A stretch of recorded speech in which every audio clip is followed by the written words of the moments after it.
When we left Australia as a family 2 years ago, I never thought in my wildest dreams we'd end up living here in Penang, in one of the most beautiful parts of the world.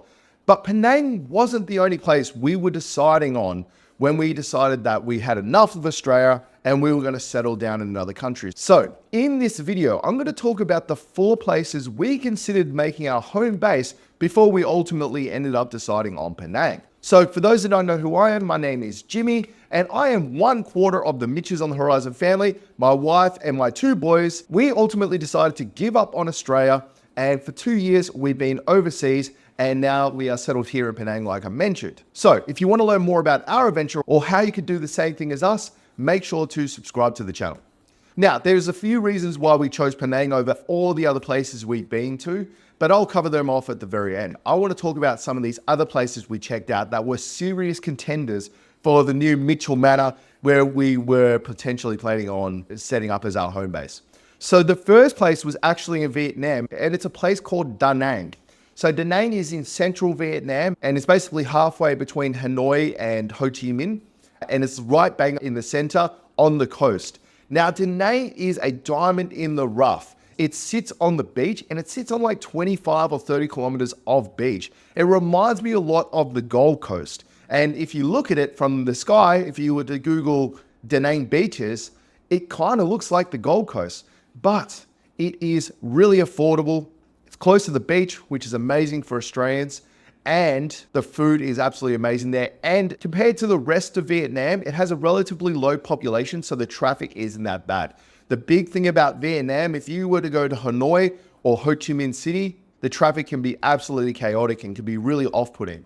Da Nang has this kind of island, like coastal city vibe, and there's only about 700,000 people there, so it's quite a small city. But when it's got that many people, you still have the hospitals, you still have the malls, you still have all the facilities you need to be comfortable, but you just don't have the things like the traffic and the pollution. It's a relatively clean city as well because the beach is right there, and it's just a really nice place to hang out. We were there for 3 months, and when we were there, I really enjoyed the fact that you could just go anywhere in Da Nang. If you're like 500 meters from the beach, you can just walk down to the beach and go and sit, and the kids can play on the beach, in the water's clean, and you can just sit there on a beanbag with a 30-cent beer and watch the world go by. I've said in previous videos, it's one of the only places I've really felt genuinely content. I remember I was sitting on the beach, watching the kids playing in the surf with a beer and going, I'm not thinking about anything except the current place I'm in right now, which is a really liberating feeling and really liberating sensation, and a very rare sensation for, an adult living in the real world.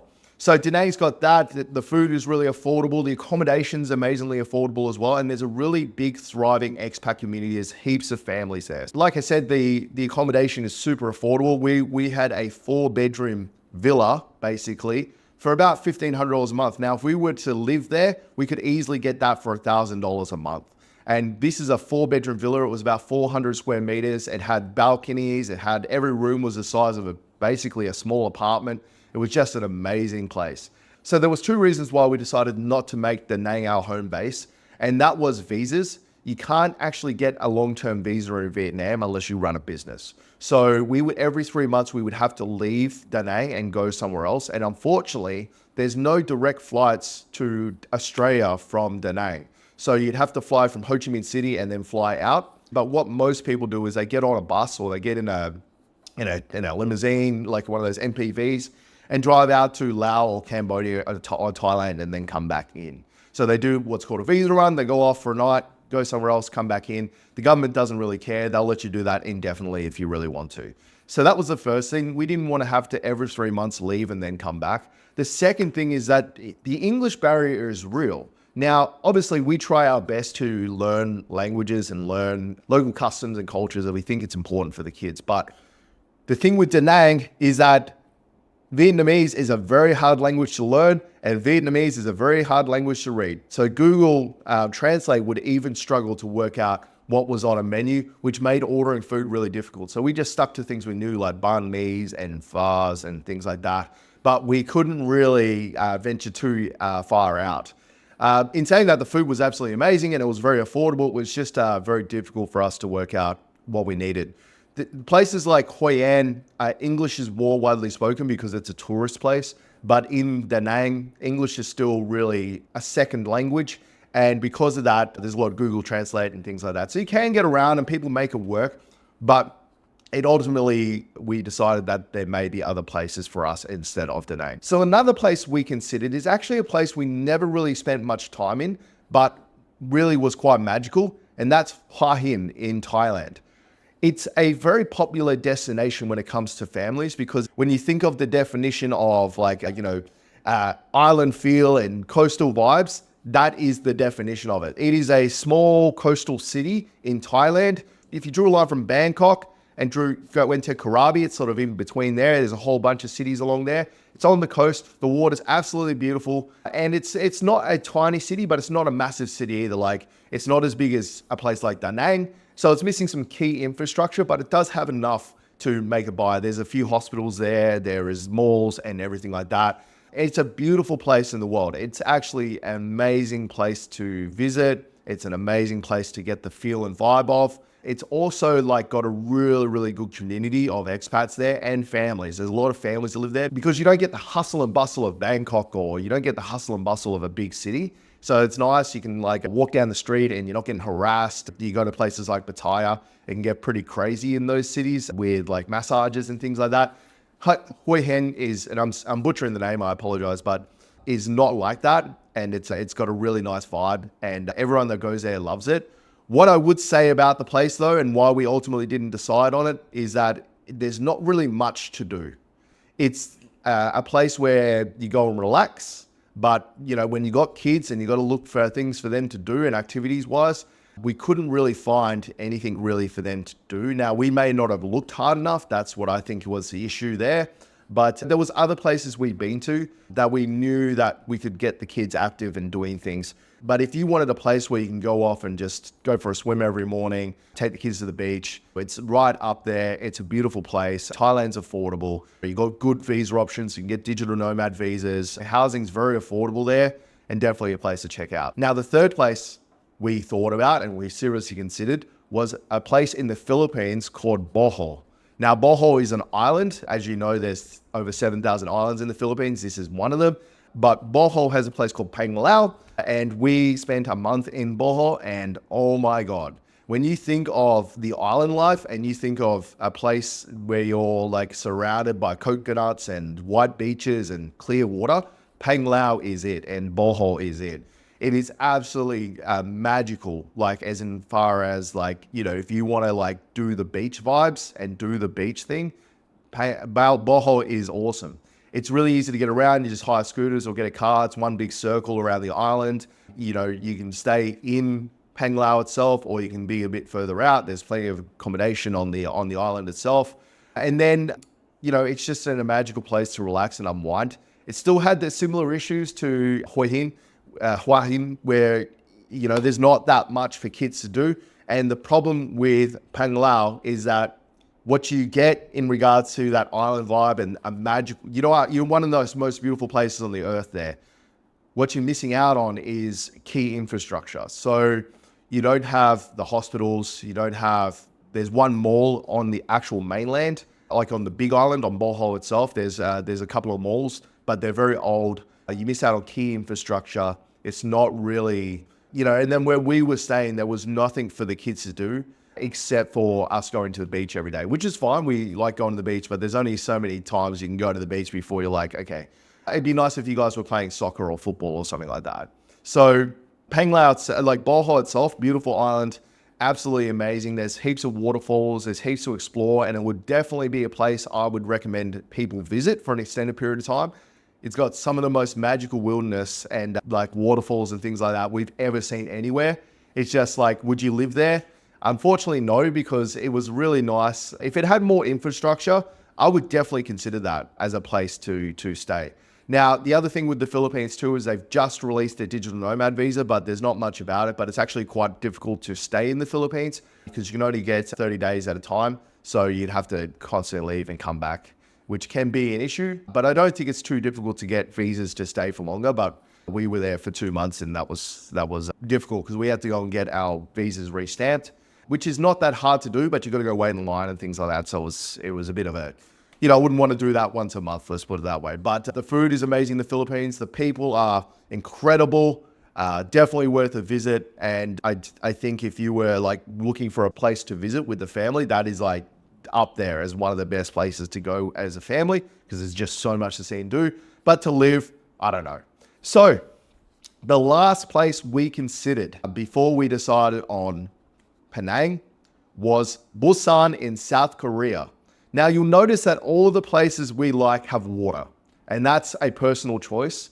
We are Aussies, we love being near the ocean, and Busan in South Korea was genuinely surprising. We went to South Korea not really knowing what we were going to expect, but Busan was unreal. So Busan is the southern capital of South Korea. So you have Seoul, which is the main capital. Busan is the second largest city, and it's like the furthest south you can go.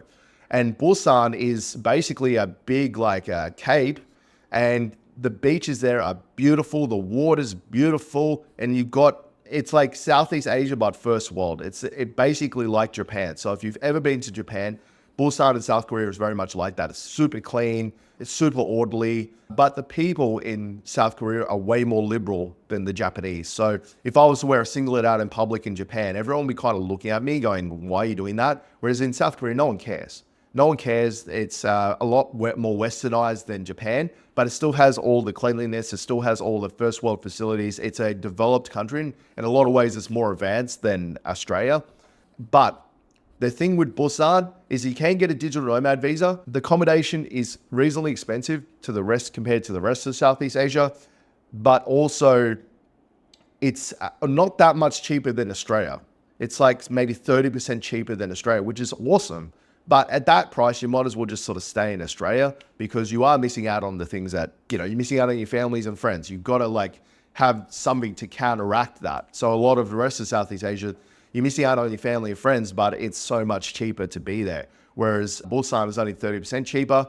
Incredible place. And, as far as a place to raise children, incredible place to raise children. It's just, and like I said, there was plenty to do. There was plenty to see. It's not that much cheaper than the rest of Southeast Asia. So maybe if you're looking for a escape of Australia, but more for other reasons, the Australia is maybe getting too restrictive or anything like that, maybe look at South Korea, because you can get digital nomad visas there, and it might be a place, if you don't like the pollution and the poverty and stuff of Southeast Asia, then maybe that's a good alternative. So I want to give an honorable mention to a few other places that are quite popular with tourists that we never checked, but we've got them on our list, but we ultimately decided against them, and I'll explain why. So one of those places is Chiang Mai in Thailand. You probably have heard of this place. It's like a digital nomad hub, and there's a heap of families there. The good thing about Chiang Mai is that it has a huge amount of infrastructure for families. There's so many expat families there. It has a huge amount of infrastructure. There's a lot of homeschooling communities there. There's a lot of things happening. There's a lot of things to do.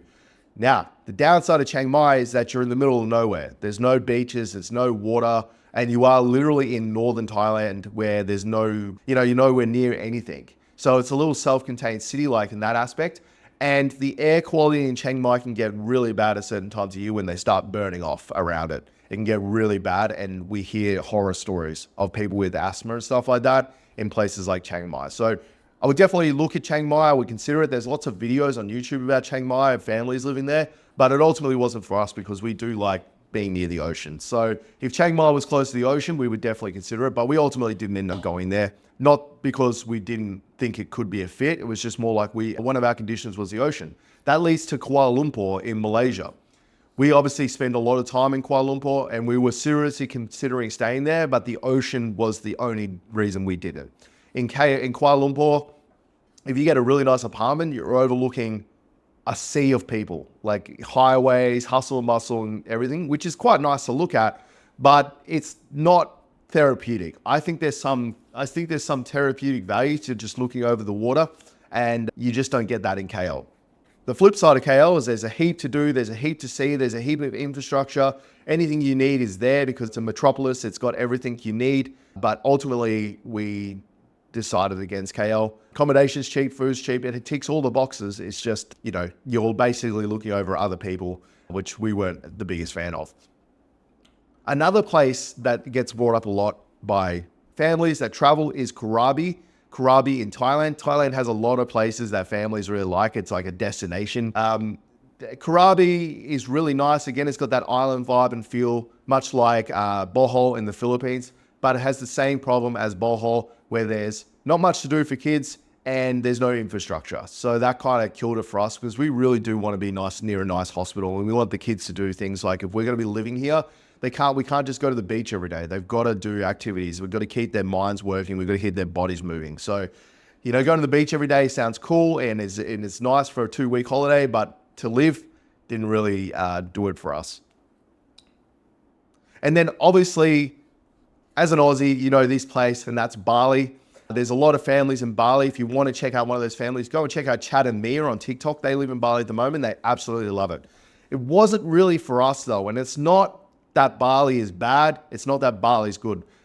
Full transparency, we've never been to Bali before. So the main reason we didn't want to go to Bali is because if we wanted to hang out with a whole bunch of Australians, we would have just stayed in Australia. Bali is just so westernized now that it really doesn't appeal to us. It's not like we're snobby or anything. We don't want to hang out with other foreigners. It's more just like, you see these stories of Aussies running amok and being idiots over there. It's like we're trying to escape that. We don't want to be near that. And yeah, there's obviously places in Bali that are not Kuta Beach and things like that. I understand that. But even the places that were off the grid and were a little bit untouched are now just flogged out. Like Canggu was like a destination for families. That was where the families went. But now the traffic's so bad, the pollution's getting worse. You can't drink the water. It just didn't appeal to us. Obviously, Bali is really good too, because you can get really good visa options. It's easy to get visas and stay there for a long time. But we ultimately decided that it wasn't really on our list. But I know I wouldn't take just our word for it. I would go and watch the videos on it. And I think if you're an Aussie, it might be a good place to start a journey, because you're going to be around other Aussies. I do think Malaysia is the best place to start a trip personally. But like, if maybe Malaysia is a little bit too foreign, start in Bali, because at least there's going to be people that speak English there. You're going to run into other foreigners. There'll be places to eat that are Western, that are a little bit less local. So it's a good place to start a journey and see how the kids enjoy it. But ultimately, as you know, we ended up in Penang Island in Malaysia. So Penang is sort of 3/4 of the way up. It's about 3 hours away from Kuala Lumpur, which is the capital of Malaysia, and it's sort of on the way to Thailand. So we ended up in Penang. And mainly the reasons we ended up in Penang is because it ticks all the boxes we just spoke about. You can get a long-term visa in Malaysia. So a D Retanu visa, which allows you to stay for a year plus another year if you have an online income. Accommodation and food and everything's affordable on the island. The island's got 1 million people on it, so it's got a huge amount of infrastructure. You got foreign hospitals, you got specialist clinics, you got all the healthcare that you need. Plus you've got malls, you got places to buy food, you got things to do with the children. So our kids do soccer, they're in a soccer academy, they're in a basketball academy, they do Muay Thai, they do Brazilian Jiu-Jitsu, they also do chess lessons every Friday. So our kids do things 6-7 days a week here. Plus, where we live in our apartment, it's quite small, but there's kids everywhere here. So the kids just in the afternoon go and find their friends. They just go up and down the elevator, and kids are hanging out with each other all day, every day here. Penang Island itself is quite clean. The traffic is not great. It's pretty bad traffic here, but the island itself is quite clean. You can drink the water because it's treated. You just put it through a water filter. But the one big negative of Penang is that you can't swim in the water. It's full of box jellyfish and it's quite silty, just because the Andaman Sea is like kind of trapped here.